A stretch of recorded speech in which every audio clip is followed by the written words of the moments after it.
bit of a unique one for you guys, alright? Listen, if everybody else can get their cool stuff shoved into my Magic game, then I should at least be able to get the stuff I like shoved into my Magic game. Right? Right? You're telling me that we got SpongeBob? You're telling me we got Spider-Man and Marvel superheroes? You're telling me we got Transformers? And while I'm fine with, like, most of these, I'm cool with the D&D, I'm cool with the Final Fantasy, I'm cool with the Avatar, I'm cool with the Warhammer. I don't love any of it. So I thought I would share with you 4 Universe Beyonds that I wouldn't mind getting, along with some example cards for each of them, some mechanics for each of them, and why I think they would work. So if that at all sounds interesting to you, make sure to like, comment, subscribe, and let's get into it. Starting things off with Cyberpunk. Now, I'm gonna be honest, I was a little slow to the party on Cyberpunk, alright? I didn't play the game for years, I didn't watch the anime when it came out. Over the last few weeks, I have beat the game. Fourth wall?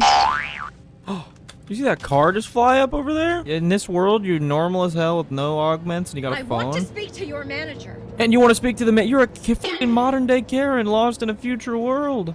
I got one hand in my pocket and the other one's throwing up a peace sign.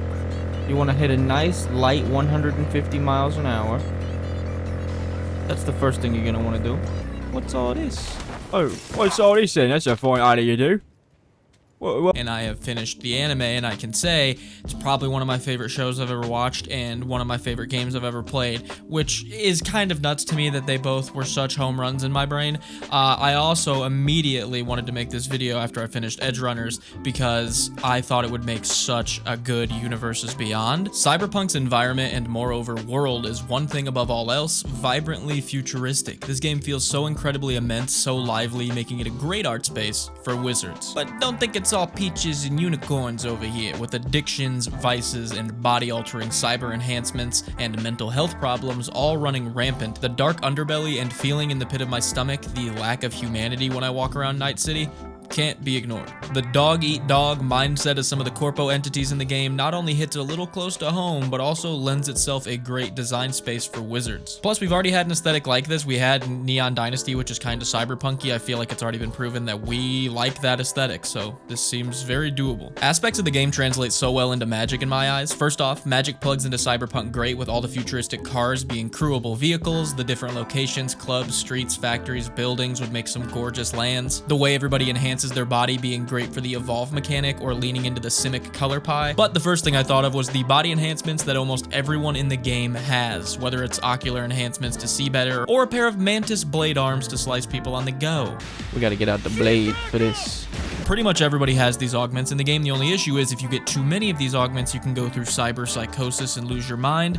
All of this feels very, very rich design space. So I thought that these body augments would make really good equipments that could also introduce a new mechanic called psychosis. So taking a look at my example card, Chrome Spine Augment, a 2-drop equipment that equipped creature gets +4/+4 haste, that equips for 4, or we can activate its psychosis ability, allowing it to equip for free once on our turn, but the creature that it equipped to has to be sacrificed at the end of turn. Or how about Chrome Ocular Augment? Being a 1-drop artifact equipment that equips for 3, equipped creature has, whenever this creature deals combat damage to a player, draw that many cards, and it's also got Psychosis. This is a killer card draw piece that's on an equipment. You can afford to put these really powerful effects on these equipments because you're gonna have to end up sacking the creature you put them on. I think this is really, really good. So when Wizards inevitably makes this mechanic and names it something different, I thought of it first. Now, the second thing I thought of that would translate really well into Magic from Cyberpunk were the brain dances. Now, brain dances are these VR experiences in Cyberpunk where you can literally feel and experience any experience you can find a brain chip for. So you can rob a bank, you could go through death, you could go through birth, you could be at a therapy appointment, you could go to a bank, you could rob a bank, you can do other stuff that I can't talk about on a YouTube video. The only thing is these brain dances are only for a limited time. Eventually that brain dance will end and you'll have to get ejected back out of it. And if you want to point out like, oh, there's some real not safe for work stuff in Cyberpunk, I don't really think this would ever happen in Magic. Have you read the Warhammer lore? So I think these brain dances would make really cool enchantment auras that provide a powerful like buff or debuff for the creature they're enchanting, while also providing an extremely powerful global effect. The only stipulation here is they have brain Dance. So at the beginning of your next upkeep, you have to sacrifice these auras. I think it's a really cool design space. It interacts well with enchantments and enchantment interaction, while also letting us put some really powerful effects on early game spells, which I think is always fun. My first example of this is Brain Dance Provocateur, being 1 a blue and a black for an enchantment aura. Enchant creature an opponent controls. Enchant creature must attack you. Whenever a creature an opponent controls deals combat damage to us, we draw that many cards. Not only is it a good forced combat ability on an aura, it's also a pretty great pillow fort ability outside of that, preventing people from wanting to swing at you, but you also forced one thing to attack at you. So let's say I threw this on a 6/6 Titan. That Titan does have to swing at us. We can take it, draw 6 cards, and then just have it act as a pillow fort card for the rest of the rotation until it gets back to us, sack it to Brain Dance. I think it's really, really sweet. That one's not your speed. How about Brain Dance Cyber Psychosis? Being 2 a red and a black for an enchantment aura. Enchant creature you control. Enchant creature gets +3/+3 and menace. Whenever an artifact enters the battlefield, each player exiles the top card of their library. Yeah, you want a pretty good buff for your Prosper Tomebound, but then also every time you're making treasures in that deck, you're just exiling the top card of everyone's library. Again, this is extremely explosive because you could easily play this into a card like Brass's Bounty and make like 12 treasure tokens and permanently exile the top 12 of everyone's deck. I really like this one. It not only plays into the Brain Dance well, because I mean it sacks itself.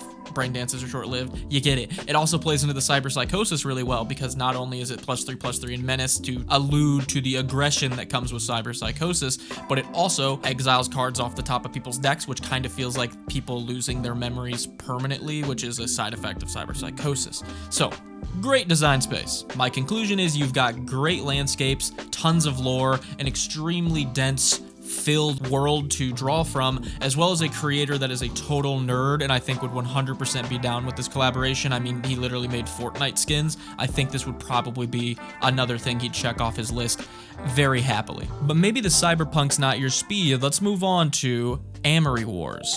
Now, if you don't know Amory Wars, you might know the band that these stories come from, Coheed and Cambria. Coheed and Cambria's music is actually based off a comic book series called the Amory Wars. There's a lot of content to read. I'll leave a link down below on where you can read it. It is a very good science fiction, Star Wars-esque, kind of noir-esque, space opera. I really don't know how to explain it. It's very, very cool. I will do my best. The Amory Wars is a space opera set in Heaven's Fence, 78 planets connected by a mysterious energy called the Keywork. The story follows Claudio Kilgannon, the reluctant hero destined to become the Crowning, a godlike figure who will end the keyframe and the afterlife forever. Claudio, who must fight against the tyrannical ruler Wilhelm Ryan after his family is murdered, must find what his true purpose is and traverse the vast world and find out what truly happens under the surface. With possessed bicycles, space actresses that try to copy their idols, and demon lich ghosts that fly around the afterlife looking for anybody sneaking in, I think this would work really well in Magic, as the new spacecraft card type along with the station mechanic would work with all the space travel happening in this series, as well as Battle Cry, I think being a really nice return if this were to be a thing, because there are so many little battles and wars and skirmishes that break out all the time, whether it be in planet-wide, inside spaceships, in space, in the afterlife. There's battles happening all the time. But the first aspect of this series I thought of when thinking of universes beyond for this set was the afterlife in Amory Wars called the Keywork. The Keywork is a group of consciousnesses of all things that have died. The cool thing here though is that like each conscious can kind of like break out of that, become itself, look like how they did when they died, talk like themselves, and interact with people. Because yes, the Keywork is a literal thing in space that people can like fly out to and break into. That's why those little ghost liches are patrolling around I was talking about. Read it, it's really cool. So the afterlife in this world is like, you're gone, but you're not really gone. So I came up with a mechanic called Keywork. A creature with Keywork has a triggered ability that creates a 1/1 spirit token copy of that creature when it dies. So for example, a card that I came up with was Sentry the Defiant. Sentry the Defiant is 2, a green, a blue, and a white for a 4/4. Vigilance, Trample. When this creature enters, creatures you control gain indestructible. Sacrifice this creature. Creatures must attack you this turn. Keywork. I really like this design space because it allows you to like make creatures offensive and defensive, because you play this, gives all your stuff indestructible, and then you just swing all out because you're like, none of my stuff can die in combat anyway. Good swing for me. And then on a later turn when you need to get a really good block in, you could sack Sentry during an opponent's turn, force everything to attack you, all your stuff gets indestructible because Keywork will trigger when it dies, creating a 1/1 copy of Sentry. That 1/1 copy will enter, give all your stuff indestructible. Seems really cool to me. But if you're not feeling this this one, I've also got Domino the Destitute. Domino the Destitute is 1 and 2 red for a 2/1 haste. When this creature enters the battlefield, create a 1/2 white human creature token. When a creature token you control dies in combat, create a treasure token. Keywork. Just a good piece for a token deck, honestly. If you tell me your Jetmir decks don't want this, I won't believe you. 2 bodies, getting treasures when stuff dies, and if anybody deals with Domino the Destitute, he'll just come back as a 1/1 spirit, providing even more value because now he's a token that will trigger his own ability. Now, instead of another mechanic in this Universe Beyond suggestion, I designed a chase card for this set because I had no self-control and I needed a really cool reanimation card to be made, so I made it. The chase card of this set, in my eyes, would be the Monstar virus, and the Monstar virus in the comics is the virus that Wilhelm is trying to infest the main character with, and once infected, if our main character is to make it to the keywork and manage to break in, that virus will then infect the keywork and destroy the afterlife. So like, the end is just the end once that's done. The Monstar virus is a 1 in a black enchantment aura. Enchant creature an opponent controls. Enchant creature is goaded. When this enchantment enters, return a creature card from your graveyard onto the battlefield under your control. Sacrifice that creature when this enchantment leaves the battlefield. When a creature dies, put a Monstar counter on this enchantment. Then if it has 10 or more Monstar counters on it, sacrifice it. Destroy all creatures your opponents control. Yeah, so essentially the thing you're throwing it on is acting like Claudio in this case, and then once it reaches the keyframe or once it reaches 10 counters, it will blow up all the other stuff, signifying Claudio has now sacked himself and the virus to blow up the keyframe. Not that that happens in the comics. I'm not going to tell you which way it goes in there, but that's the idea of the Monstar virus. Also, you have to sack the creature when this enchantment leaves, so the whole, like, if it were to happen, Claudio would also go down as well, so I thought that was cool flavor. Also, just like Cyberpunk, the creator of this, Claudio Sanchez, is a complete and utter nerd. I wouldn't even be shocked if he already plays Magic. So this is 100% not only doable, I think Wizards, you would also be able to get some music from this band that would be extremely cool for, like, the promotion of this Universes Beyond. This feels like the most please do it one out of all these. But if either one of those still aren't your style, let's move on to my third IP I wouldn't mind getting a Universes Beyond for. That being Metal Gear. And if you don't know what Metal Gear is about, I suggest you watch this 8+ long hour video describing the lore, because I don't even think that video is enough. It's insane. Metal Gear is a stealth action game series primarily focused on Solid Snake, a legendary soldier operating in a militarized world fraught with espionage and political intrigue. The feeding ramp is polished to a mirror sheen. The slide's been reinforced, and the interlock with the frame is tightened for added precision. Snake worked with Foxhound and later other organizations to prevent global catastrophe and maintain the balance of power. Now, why is Solid Snake so skilled? Because he is the clones of Liquid Snake. And why is Liquid Snake so skilled? Because they're both clones of Big Boss, who is also really skilled. And none of these are to be confused with Venom Snake, who's literally just a random guy that they made look like Snake for Phantom Pain to be a body double. And that was only 30 seconds of the lore. Now, with all the stealth and espionage going on in this game, I thought ninjutsu would be a welcome return in this Universe Beyond. And with all the cloning going on within the first 30 seconds of explanation, I thought Myriad would make a great fit for this type of game. But you can't ignore that one of the main threats throughout the entire series are the Metal Gear themselves. These are massive bipedal mechs equipped with nuclear warheads. You said nuclear. It's nuclear, dummy. The S is silent. So yeah, these are pretty serious business. The Metal Gear become the most valuable bargaining chip throughout the games, with shadowy third-party groups and private military companies constantly trying to steal their designs or deploy them for their own agendas. This is where organizations like Foxhound and later Philanthropy come in to try to prevent nuclear proliferation and maintain some semblance of balance. But they're not exempt from corruption, betrayal, and manipulation by shadowy puppet master groups like the Patriots, which is an AI network controlling world events from behind the scenes. Now, these games have you executing these high-stake missions with various iterations of Snake, each with their own story and moral complexities. And yes, I know Yoji Shinkawa already did art for some of the Neon Dynasty and I think a Secret Lair, if I'm not mistaken. That's all the more reason this should just be a thing by this point. Also, Kojima's a total nerd. He would definitely do this. But obviously we need to start with the Metal Gears themselves, acting like the spacecrafts, except they're mechs that you can tap creatures to add counters to that eventually go through upgrades. So literally the same thing as spacecrafts, except they're not called spacecrafts. So let's look at my mock-up of Metal Gear Rex, a 6-drop 7/7 artifact with station, so we can tap our creatures to add charge counters to Rex. When it's at 5+, it's a creature with indestructible and trample, and when it's at 10+, you can remove a charge counter from it to deal 2 damage. So yeah, this thing's gonna take out some players combat-wise, and then if you let it go untouched for long enough, you're done. The nuke went off. You're all taking a bunch. With the second thing I thought of for Metal Gear that I thought would translate great into Magic being the close quarters combat that is in the game, or the CQC, kind of become a meme in the community a little bit. Sight system is original too. The thumb safety is extended to make it easier on the finger. A long type trigger with non-slip grooves. But it is pretty fun in the game, pretty cool, and I think it would translate great. So for example, Solid Snake, Liberty's Hand, is a 2, a green and a black, 3/2 with Trample, Vigilance, Menace, CQC 2. When this creature is blocked or blocks, it gets +2/+2 and gains first strike until end of turn. I don't even have to explain this one. Tell me that is not a perfectly designed mechanic for CQC, I won't believe you. The base of the trigger guard's been filed down for a higher grip. And not only that, nearly every part of this gun has been expertly crafted and customized.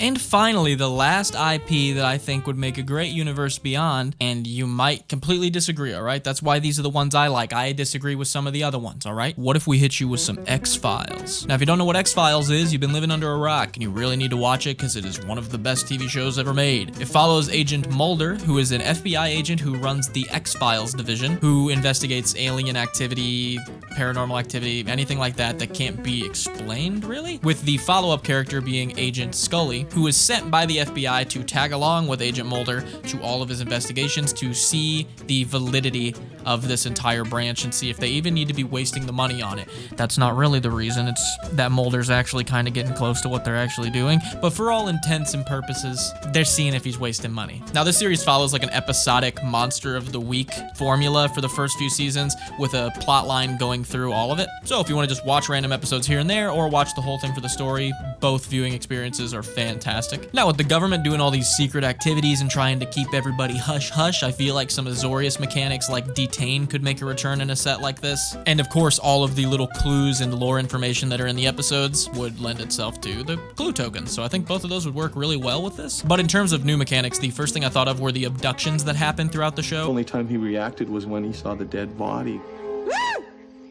And there's quite a bit of those that happen throughout the show. So the mechanic abduction will be on permanence, and it'll act as a keyword that just sums up what Oblivion Ring style cards do. When this permanent enters, exile another non-land permanent until this permanent leaves. Then they can have it back. So for my first design of this, I designed Cancer Man, and yes, that is from the show, and it's very cool. I'm not gonna spoil it. Just watch the show. It's very good. Cancer Man, Persuasive End. This 2, a black and a blue, 1/1, has Death Touch and Haste. When Cancer Man attacks, instead untap it. Create a token of the permanent exiled with Cancer Man. If it's a creature, it's tapped and attacking. Abduction. When Cancer Man ETBs, exile a non-land permanent until he leaves. Now, if you've watched the show, this design's very, very cool. And I also think the mechanic is just sick. It works so well in Magic. I think it's very, very unique and fun. You'll be able to like not only remove other people's stuff, but in the terms of, but I think Cancer Man kind of highlights the fact that you can do a bunch of cool mechanics with the thing you exiled that are maybe more powerful than some other cards are, because there's the potential for your permanent to just leave and give them their thing back. And in this case, it also shows that a lot of the abductions that happen in the show don't necessarily have to be from little green men, but of course there are a bunch of abductions from little green men. So we've got cards like the Abduction of Sam Mulder. This 2 and a white enchantment draws us a card and creates a 2/2 white blue detective on ETB or leave the battlefield. And it's also got Abduction. Not only is this great removal for white, being just another Oblivion Ring,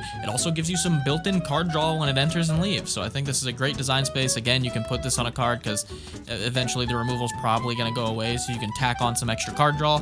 I think it's a great design space. And if we're doing X-Files, we can't not involve the government and looming power systems, so the mechanic Blackmail seemed appropriate. Blackmail is a triggered ability that will trigger whenever an opponent casts a spell. When it triggers, we pay a red or a black hybrid and deal 1 damage to each opponent. think of this like a reverse extort, okay? Whenever they play anything, you start being like, yeah, you know too much. Oh, you know too much. Ding, ding, ding. It's perfect. So a card like Cataloged DNA, a 3-drop artifact. When a creature dies, you may exile it underneath Cataloged DNA. If you do, remove any creatures already exiled with it to their owner's graveyards. Pay 2 and tapped Cataloged DNA, create a 3/3 copy of the creature exiled with it, Blackmail. Yeah, so we get a Mimic Vat with like Blackmail stapled onto it. It's also really cool lore-wise because it's like, hey, we got a little alien ski in there. Please don't say anything about it. Oh yeah, you're gonna talk about it? Get over here. There's so many universes Beyond's coming out, so many potential projects and collaborations and IPs coming into the card game. These are just 4 of them that I would love to see, Wizards. So if you could do that for little old me, that'd be sick.